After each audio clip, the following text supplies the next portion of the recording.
Good afternoon, everyone. How's first day of Pocket Gamer Connects going? We haven't done this for 2 years, so it's all a bit weird. So yes, last session of the day. Hopefully people have had enough coffee. So we're going to do a panel, and it's my great pleasure to have a really good list of people. I'll do the classic panel thing of get everyone to introduce themselves briefly.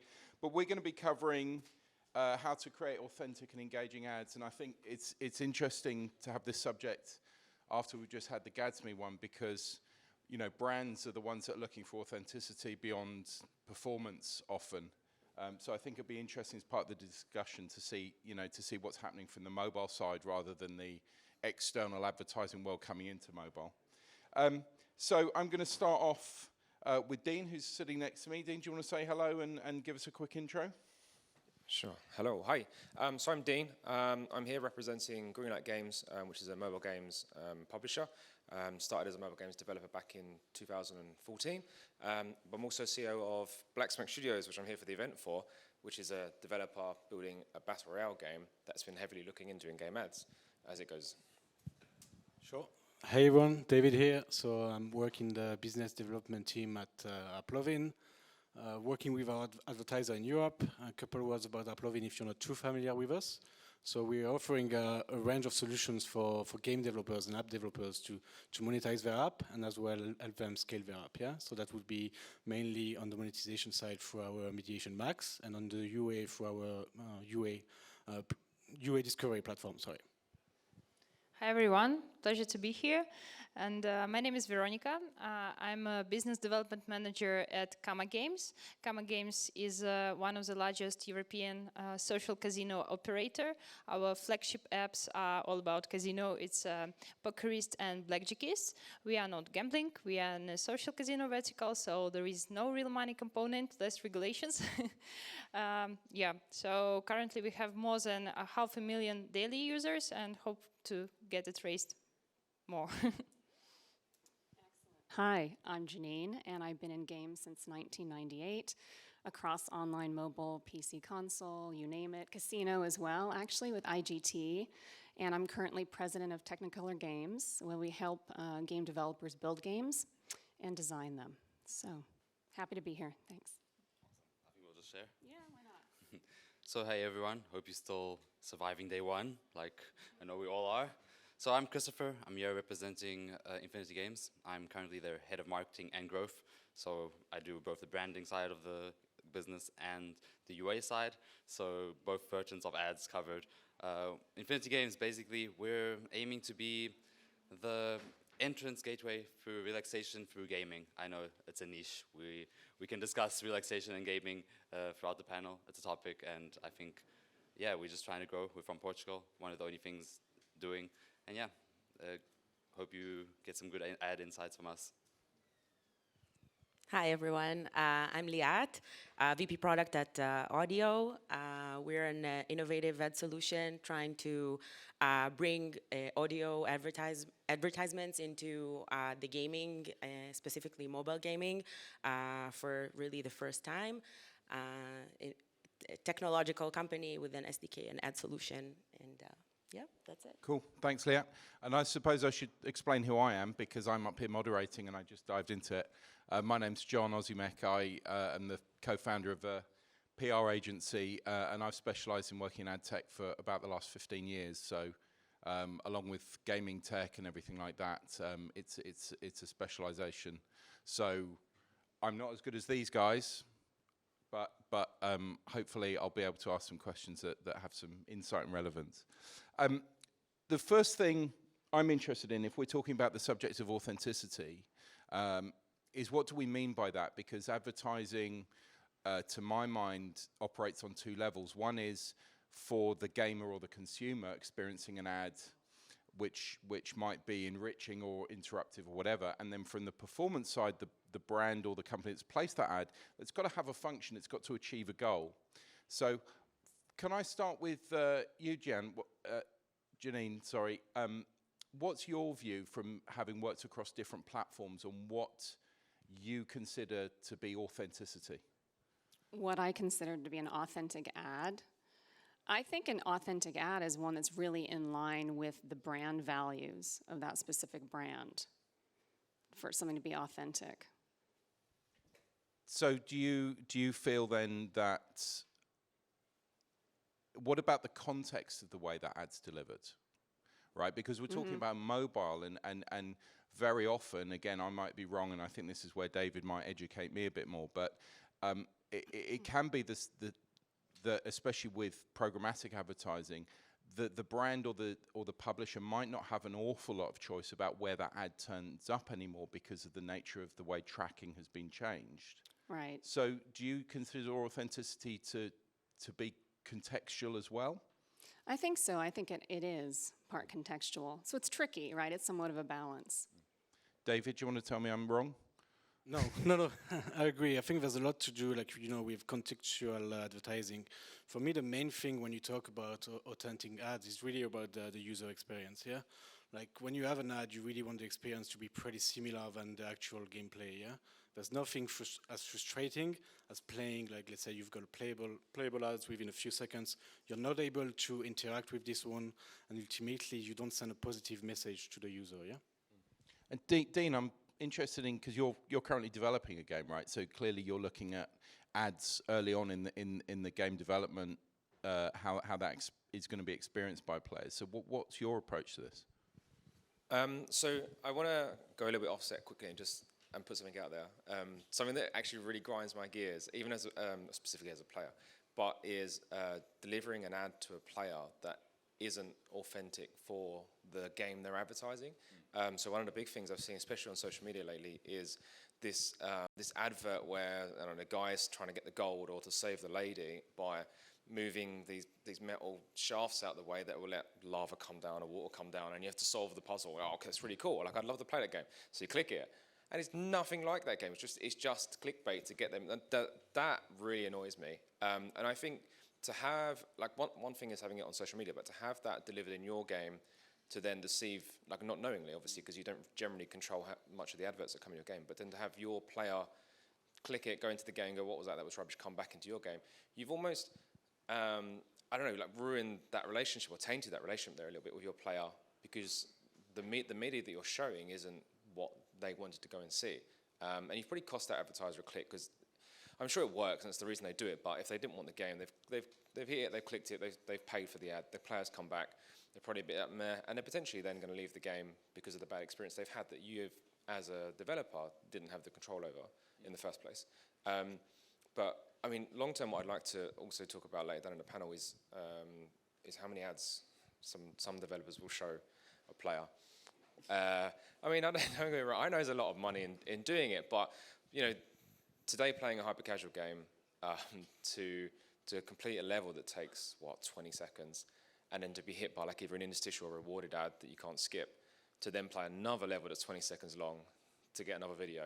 That, for me, I don't think that's something that, we should be doing as developers, and that's something I'd like to see, one, change because of the way, ads work. It's CPM based, and that's how you get the most money. But two, I'd like, when we get to the question later, discuss alternative ways of doing that. But yeah, it's just user experience.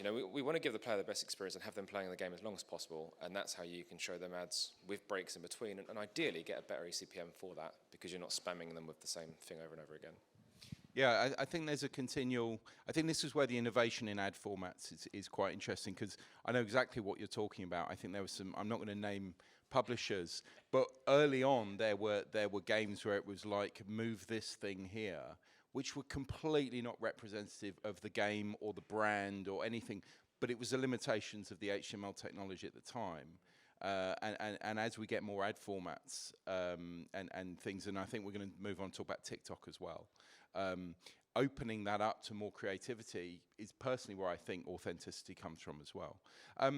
Veronica, what's your perspective on engagement? Because I think Dean's point is interesting in that engagement has to be a measurement of success, but whether that success turns off the gamer is another consideration. What's your view on that?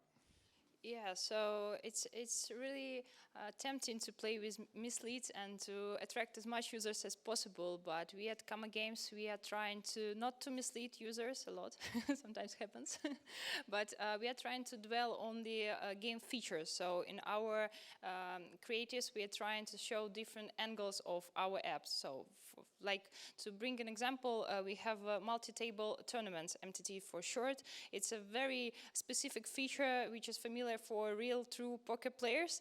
And we even have a creative mentioning this feature. It attracts very super narrow audience, but this audience worth it. So the retention is fabulous. So that's what for us are real engaging apps and real authentic apps, which are not mislead the user, but which shows what exactly they will get from the game. Another example for us to get a more broad audience is just to show the real thrill and excitement of the casino world. So here we stick to like cinematic 3D creatives. We are showing the casino world, the dealer, very juicy lady, and that's how we try to engage those who are there not just for real like maths, which is behind the poker, but entertainment. And yeah, that's how we try to get not just user to click on our app, but to stay longer, to drive our 30 days retention up and get the in-app purchase. Does anyone on the panel have any kind of like measurement or way you judge authenticity in ads, in the creative? So is that because it's subjective and then we're looking more at, we're so used as an industry at looking at engagement metrics? Yeah, go on, Christopher. So I think I can chime in here. Exactly as you said, authenticity, how you judge authenticity. You know, you're talking as marketeers, we want our ads to succeed, but we also don't want to trick our users. Far from it. All of us here want to show our games and what they are. So Infinity Games, for example, I'll use us. Our games are we focus on the minimal art, right? Our games are they're puzzle games, and they're very minimal. There's not much I can show in a creative, you know. It's pretty much I show you a level, and you either like it or you hate it, you know. But how do you take that, and you mentioned TikTok, and how do you take that and on a hyper-excited network, catch people's attentions for calming games? You know, you need something extra, you know. You need to make it native, you need to make it entertaining. Now, there's various ways of doing that, you know. You can have a live influencer play your game and say, I love this game, but is that authentic? Does the influencer really love your game? They might. Will your user believe it? They might, you know. It's not the best way. What we did in Infinity Games was we kind of built a mascot. So think about the paperclip in Word back in the days, you know. We all loved him. We kind of built that, so we went back to that inspiration, and we have our Infi, she's our little mascot. So we play around with her on TikTok, because that you have to kind of make your ad native and more authentic to the platform, right? And that helps us. It adds a little form of comic relief, which you need on the excited platform. So what she'll basically do is, if the level fails, she'll make a sad face or an irritated face. If the level's taking too long, like that loop we all do, like you think you're dumb at the game, so you just like keep tapping the same piece to annoy the user and hopefully get them to click, you know? And she'll just like make like, you know, that mood face where you're just like, oh, I'm over like seeing this. And then you have the happy ones where you solve the level, you get the end level animation, and she has like all hearts and she's jumping. In my opinion, this is authentic, you know? She's basically imitating what the players should be feeling when playing our games. And there's not much we can do with the minimal design. And you show the level, and I've tied it out. Our level on Facebook ads works, just the level itself. Players see it, they go to the page, we have good click-through, and they install. And the metrics are good. TikTok, you're talking about native, you know, you can't just do that. The platform's too excited for them to like just see a level being played. It's boring, no one wants to see that. So you kind of engage them, and then we move on to engagement. Authenticity and engagement, you know? And that's how I think that helps answer your question a bit, you know? Yeah, thanks for that. I was going to say, David. Sorry, no, just to touch base on those kind of fake ads or like ads tricking players. Like I think they were heavily used like maybe a couple of years ago, less so now. And there's a reason why, like the user quality is simply not there, yeah? The reason why developers have done that is simply to drive the CPMs up, yeah? And be able to acquire more users. The truth is, when you look at like the 1,000 users you've acquired from those ads, the quality is not there. How many of those users are going to convert to an in-app purchase? Very few, yeah? So I don't think that's the way to move forward. I know there's many studios who have been using it, but yeah. I was actually going to ask you, actually, I was going to come to you and say, you know, in terms of where you're seeing the data for engagement, I mean, we see a lot of presentations where people are going towards playables and rewarded video because it's more interactive.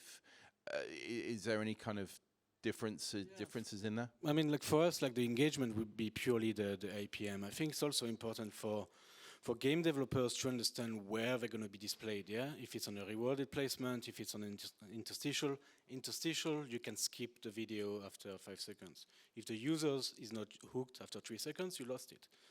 So it's important to have like, to get that user attention very early on, but what's going to be the decision maker is really the next 15, 30 seconds, yeah?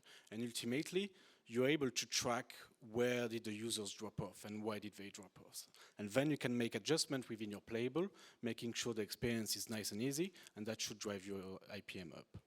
And typically, how many variations of a creative would you see people using? So, I mean, for something that's going to be quite a high cost, like a playable or a rewarded. yeah, so playable, typically like partners would focus on maybe 1 or 2 variation, focusing on 1 or 2 elements of the core gameplay, yeah? If you're talking about videos, simply because they are much easy to make, they'll be able to produce like, I don't know, 10, 15 playables at the start of the launch. But what's really important is like once you start testing those ads, you need to analyze and understand which one worked, yeah? And not just build like 100 creative and set them live and then try to just make it work by numbers, which some people do, but I just don't think that's the right approach, yeah? Liat,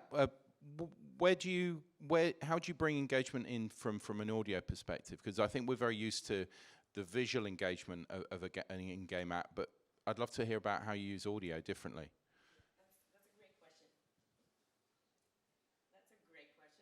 Is that what is how much?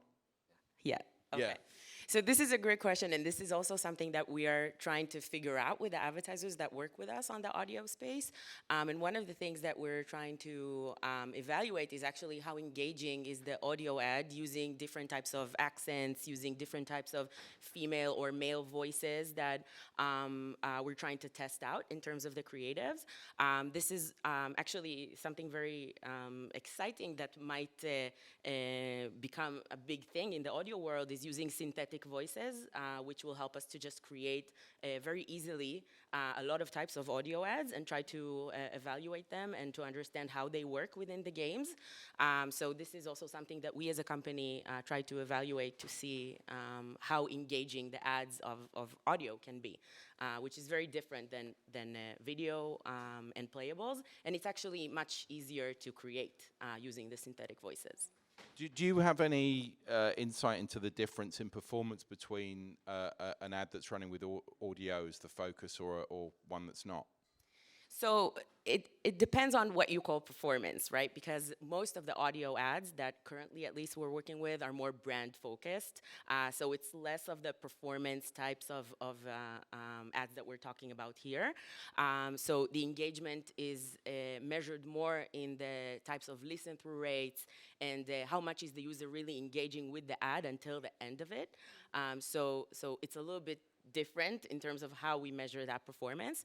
But we do see, and studies show, that the memorability of audio ads, even compared to mobile videos, for example, for the long term, is significant. It's sometimes even like 30% higher than sometimes watching a video.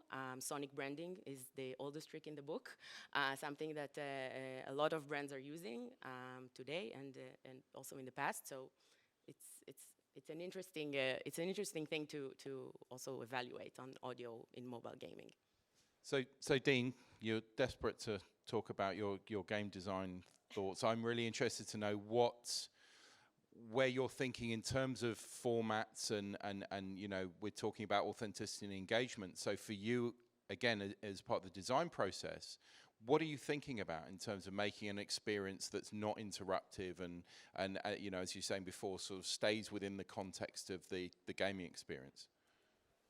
So initially, I don't think there's an issue with interrupting gameplay. You know, depending on the type of game and whatever the player's doing, and you know how intense that game is, I feel like players could do with a break every so often.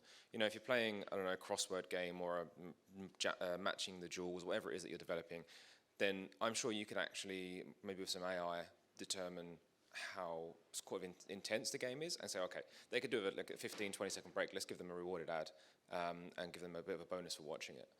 So you know, there's good ways of doing it, and there are ways that people have been doing it for ages, and some of those work. I'd like to see some new types of ads come in. The audio ads is not something we ever looked at doing, but the idea of an automated voice where the player, for example, when they boot up and they pick a username or put their name in, for example, and having an audio ad where it's what I've got stuck in my head now is I don't know if you remember the Just Eat ad on, I think it's mostly on radio, and it goes. He goes, "We got it," and it's like a robotic voice, but it doesn't need to be robotic. It's this guy, but having it come on and go, "Oh, hey Dean, like fancy chicken tonight," and stuff like stupid stuff like that would get my attention. And you know, as a brand, the Just Eat thing really sticks in my head, and it's a radio ad, and it's such a simple ad, but it's got like a little jingle and everything like that, and it really sticks in my head. So I'm sure that the audio, I mean, radio has proved it, but the audio ads would be really effective. And I think something we're struggling with at the moment is that when we're trying to generate an revenue from adverts, we're generally spamming the player with either a banner ad, because it's always on screen. No one pays attention to banner ads, or an interstitial. And the interstitial, to generate any decent revenue of those, is to show a lot of them. And again, no one's paying attention, I feel, especially even with the rewarded. I know they're 30 seconds long and it's supposed to entice a player to care more, but they don't care. They're after their reward, and they're just waiting to push that cross, they get rid of it. What I would like to see is something a bit more authentic, and ideally, like we use a platform that does all the bidding and all the augments of all the ad networks for us, and we find a lot of the ads that we're given or that we're served, I mean, if I had the control, I wouldn't have served them. You know, they're not very good. They haven't put the effort needed into those ads. We've had some creatives come up on a rewarded ad. We've had a picture come up. A rewarded ad, you know, it's a 30-second ad. So you get an interstitial for a rewarded ad, but they have to wait 30 seconds. But because it's a rewarded ad and it's expecting video to play, there's no control for the player. So they can't see a timer, they can't see a close button. They just get a picture. Currently, one of our ad networks we had to disable, because for 20 seconds you'd be looking at the screen of a picture and the players thought they were crashing. And they started submitting bug reports, and we're like, what's going on? And it was just one damn ad that someone had let on the network and hadn't bothered to look at it. And you know, I feel like as a network provider, as an ad provider, you should be looking at what you're serving, and it shouldn't just be about how many impressions you get. I'd like to see a system potentially where, you know, maybe the players had quite a few ads now, and then we've done them in the past where you would do a survey with a player and they would get reward for filling the survey out. But rather just like a random survey about a brand, it'd be like, oh, okay, you've had a couple of ads today. Does any of this kind of stand out to you? Or ask them a question to try and get some feedback on any of the brands that they recognise, and then if they fill that out and they're correct, then give them a reward. And it's kind of like you're testing to see if they're paying attention, show less ads, and I would like to see obviously a higher eCPM on those ads, because they should be more engaging, and then the brand should be seeing a better response from players. So I'd like to see less ads and more money. That'd be great. Great idea. No, I'm sorry for Dean, but I just don't think there's going to be less ads on hyper casual, unfortunately. Yeah. But no, there's something that you can play with. You can play with the ad pressure. I understand it can be frustrating if you, let's say, every 15 seconds you get an ad. I totally agree. From the developer perspective, you should be able to control the ads that you're serving within your inventory. Yeah, with Max, like we've got a product called Ad Review, and you can literally see every single creative running on in our inventory. You can see if that creative let's say auto redirect, which is a terrible experience for the users. Something to keep in mind as well when you're looking within your monetization stack, you should pick your partner carefully as well. Yeah, you need to think about what is the template they're offering me. Is that template easy to interact with? And to be fair, like networks also have the possibility to make that template less aggressive. So you should be able to speak to your network and say, okay, this is something that doesn't work for us, and we've seen retention dropping, for example. So yeah, I think I can comment the best on this, and I agree with Dean and what's been said. It's like, so who associates ads in here to relaxing? You know, nobody. Nobody wants to see that. And at Infinity Game, that's one of our biggest challenges. You know, we don't push as many ads as a hyper casual because we can't. We don't want to tarnish the brand image of Infinity. We want to be branded as minimalistic, relaxing, and ethereal experience. And that's one of the biggest challenges. You know, you can't push ads, which means the more ads, the higher LTV. We all know the math. You know, the more LTV, the more user acquisition you can do. So you're balancing this act, and it's great to see new ad formats like Odeeo, because like you look at TikTok again, I'll bring it up, and it's like, what was one of the trends? We've all seen it, that synthetic voice that we all heard in trend, and all the youngsters are hearing that synthetic voice. And we might not use it in ads yet, because what am I going to say when you're playing a puzzle game? Audio is part of our experience as well, but we have used it in the TikToks we make, like for our page. And we actually do get very good engagement rates on those TikToks. You know, oh, I can't solve this level. And it's like, you know, everyone's like, all the youngsters like, but I can, you know. And although I can measure engagement with the post, but I can't measure how many of them went to the link tree and actually clicked, because the link tree is all over the place. I have tracking links on them, but like it's on Instagram, it's on Facebook, it's on my Discord. I can't measure exactly the ones coming from TikTok. So yes, it's interesting to see these comments of like what's going to come to the future. And I'm excited to see what is going to come, because it will help Infinity with one of our biggest pain points, where it's like keeping the game authentic, relaxing, you know, and then having our reward for working hard on these experiences for our players, you know.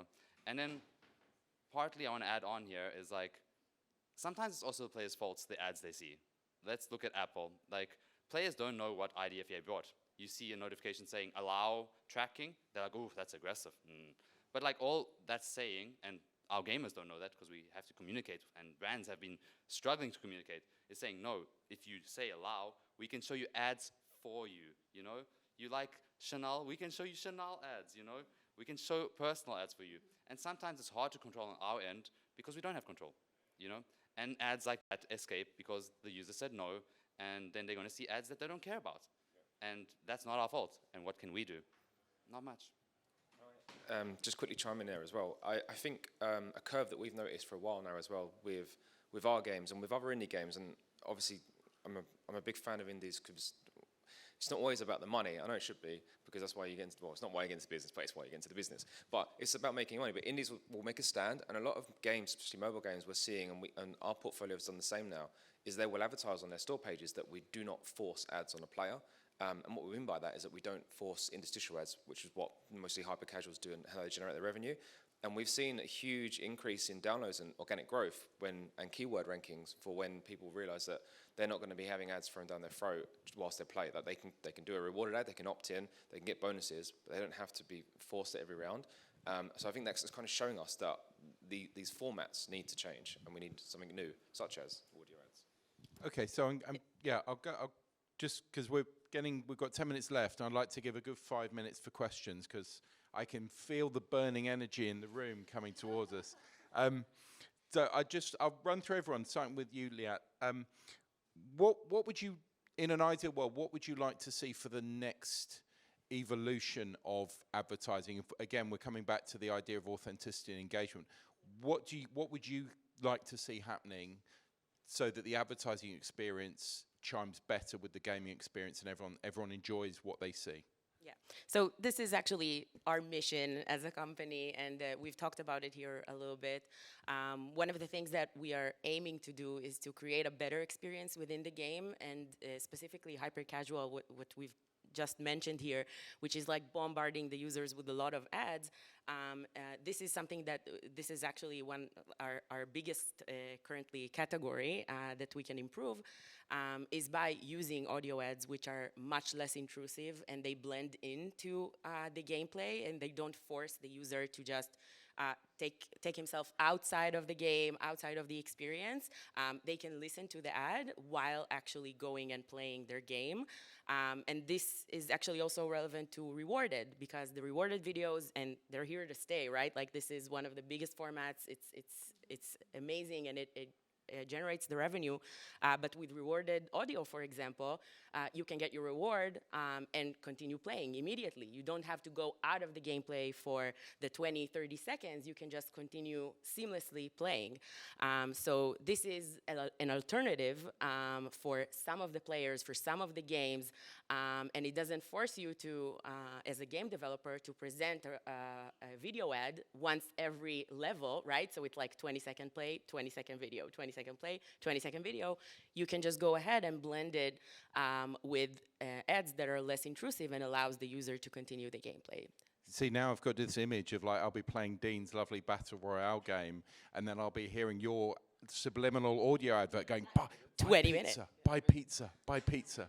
Yeah, but then to make it authentic, like it's coming out of the radio, out of a car or something, and you're like, yeah, that kind of makes sense. So I think that would It's work. kind of like actually what Grand Theft Auto games is so well, but in a subversive way, actually they did things which are really smart, you know. Christopher, what's your take on where you'd like things to go next?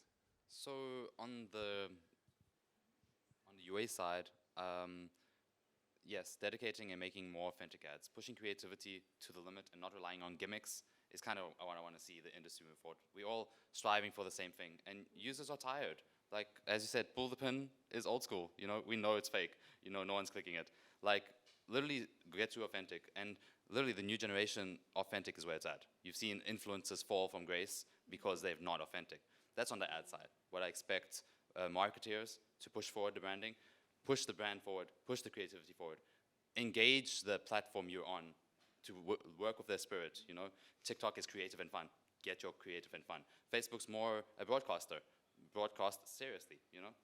So that's the ad side. On the placement of ads and how much ads and which ads, I feel like we know our users, you know, so we can say our users are people who like films, people who like this, and we can actually pass that information to our partners so they can actually bypass the IDFA. And even if users aren't allowing tracking, you can still show them ads that are relevant for them, because you as a publisher, you have data on them. That's very much like contextual Exactly. targeting, right? Yeah.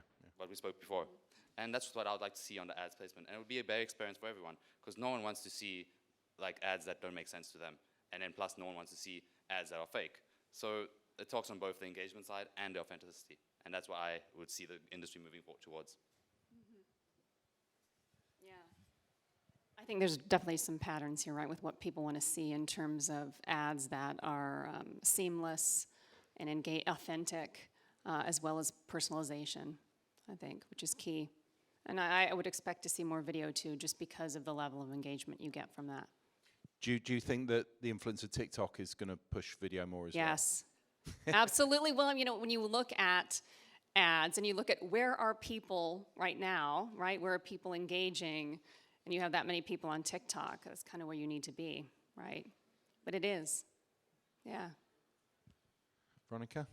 Yeah, just catching up on TikTok for us, it was a kind of painful experience actually, because we believed too much in influencers, and it's an interesting case study since we've been trying to create some native and authentic ads for the TikTok platform. We've got lots of impressions, but the actions after clicking and installing, there was no action at all. So probably before going to trends, you also have to look at your audience, and maybe sometimes the old school works. Yeah.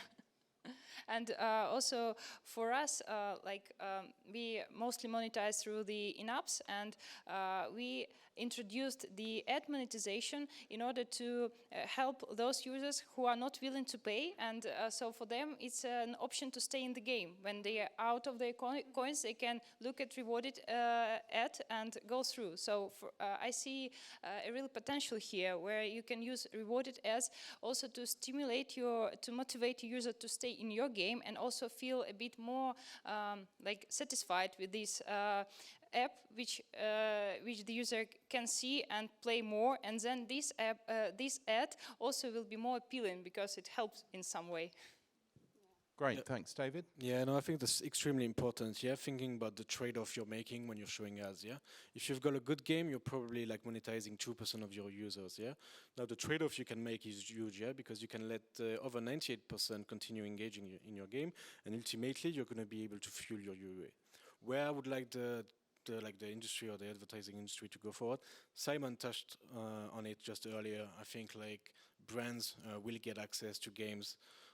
The other advantage I see there, if you think about it right now, the only way to scale games is to scale on another game, yeah? So your user is just not gone somewhere else, yeah? He's gone to play another game. We want to do that, and ultimately we want our partners to be able to maximize their earnings for every single impressions we're showing. We also want to be able to give them a full ownership of what is being displayed within their apps, and that's why we're working, like our product team is working, making the ad review as effective as possible, going through the whole user journey, yeah? Making sure ads become seamless within the gaming experience. Great, thanks very much. Well, we've got a couple of minutes for a couple of questions.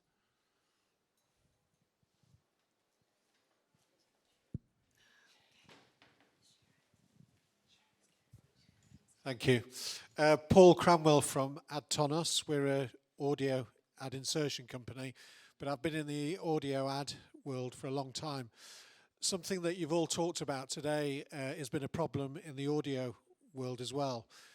But one of the things that we've found is authenticity comes through relevance. So we've always talked about the importance of respecting both the environment and the audience.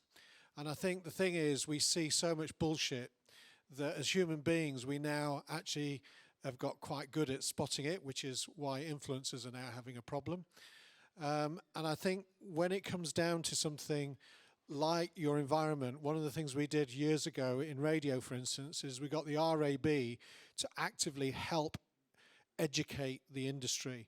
Marketing people need to understand what gaming is about. You know, there's a lot of principles that apply to podcasts, to radio, to streaming. If you think about podcasts are getting some of the highest levels of engagement and response of any medium. That's because podcasters are really fussy about what they allow onto it. Now, gaming hasn't got the, gaming can't afford to get that fussy, otherwise it'll lose millions. So the point is it's about people like Odeeo and ourselves helping the industry, and I think the industry, through people like the IAB, needs to take the bull by the horns and start showing people this is what good looks like. And until that happens, it'll just be a discussion. We need to show people what good really looks like, what really works. And once people see it, they'll start to copy it. At the risk of being controversial, my personal view on that is that the IAB and the MMA and everyone else hasn't got a clue what's actually going on at the consumer level, the gamer level, because they are still a couple of years behind what's actually happening. So, but I totally agree with your point. It's not controversial, I agree with you. But the thing is, we've still got to help drive it, and that's the only way. Yeah. There's got to be a voice. So who is that voice? The industry has it. We've got to create industry voices, and we've got to help people to understand. Okay. Any other questions? No, I think we're exactly on time for Drink O'Clock. I'd like to congratulate everyone on the panel for not saying metaverse or NFT.